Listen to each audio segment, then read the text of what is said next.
In May and June 2025, two catastrophic ship accidents off the Kerala coast shocked the nation. The sinking of MSC Elsa 3 and the explosion aboard MV1 High 503 were not just mechanical failures. They were symbols of a deeper crisis, of neglect, of outdated laws, and silence over the human and ecological cost of global shipping. While the ocean connects continents, its dangers often isolate the very people who depend on it. The fisherfolk, the coastal communities and mariners, everyone whose voices are drowned in the policy voids. The sea, though open, is no longer a frontier.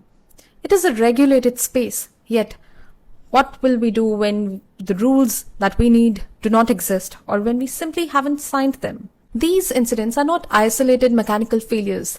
They are systemic episodes that demand academic interrogation from legal, environmental, and stakeholder perspectives. Let us first consider the ecological and economic fallout.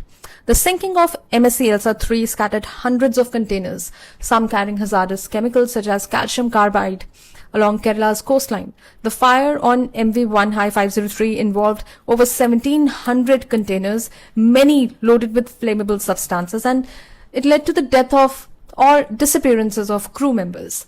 Both events triggered fears of an oil spill, particularly because the vessels carried thousands of tons of furnace oil and diesel. From the standpoint of coastal communities, especially the artisanal fisherfolk, these disasters are not marine anomalies. They are existential threats. Fishing was suspended, boats got damaged, the nets were contaminated. In fact, even the dietary habits of people of Kerala got changed because fishes were not safe anymore to be consumed. The incidents re-inscribed the long-standing pattern of coastal marginalization in Indian developmental discourse. The sea, for many, is a livelihood, not an abstraction of trade routes and transnational logistics. Now, when we analyze these events through stakeholder theory, we recognize a complex, overlapping network of the ship owners, insurers, port authorities, coastal communities, environmental regulators, the Indian Coast Guard, and the judiciary. Yet the power distribution among them is grossly symmetric. While international shipping companies operate under flags of convenience, often escaping stringent environmental accountability, the burden of recovery falls disproportionately on the local population and the under-resourced state machinery. Now, this brings us to the legal vacuum at the heart of crisis. India is a signatory to core maritime safety conventions such as SOLAS and MARPOL, but it has not ratified several crucial treaties, notably the Hazardous and Noxious Substances Convention, the Wreck Removal Convention, or the 1992 Civil Liability and Fund Conventions.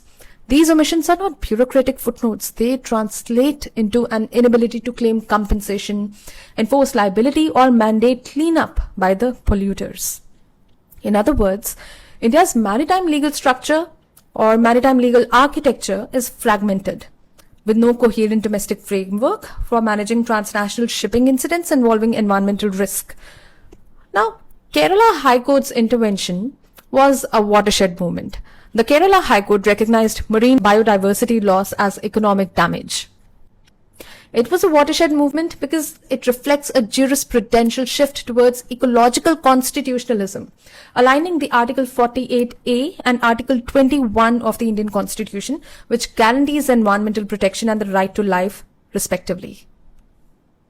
The accidents also point towards the externalization of risk.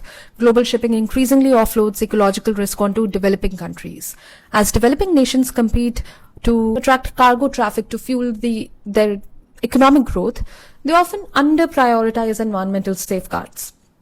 Kerala, despite having a strategic coastline, lacks comprehensive disaster response infrastructure tailored for large-scale marine industrial accidents. Moreover, there is an epistemic failure. A lack of anticipatory governance. Maritime accidents are treated as exceptions rather than symptoms of broader systemic neglect. There is minimal coordination between port authorities, disaster response units, marine ecologists, and legal experts. There is no centralized maritime environmental risk database, nor mandatory environmental impact assessments for vessels carrying hazardous cargo. So, now that we have discussed the problem, we must also find way out. India, number one, is that India must urgently ratify key international conventions like HNS, wreck removal, and IOPC fund conventions to ensure liability is not limited to the capacities of domestic law alone. Number 2 would be that coastal ecological jurisprudence needs to be strengthened. State high courts and Supreme Court must reinforce the polluter pay principle and enforce strict liability in cases of marine disasters. There also needs to be a national maritime environmental authority with legal, ecological, and operational wings to proactively monitor, to assess, to respond to maritime industrial threats. And the most important of all the above is that coastal communities need to be empowered as first responders and stakeholders. They are the directly affected communities. They need to be trained, they need to be empowered through compensation funds, and they must also be given legislative recognition after they've been given trainings. These shipwrecks are not isolated marine tragedies. They are constitutional, ecological, and legal failures rolled into one.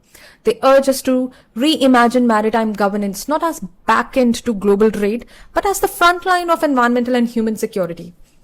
The oceans never forget. The ocean reflects back everything we discard, the containers, the chemicals, the plastic, and occasionally they also reflect our own negligence. How we respond will now define not just our laws, but our legacy.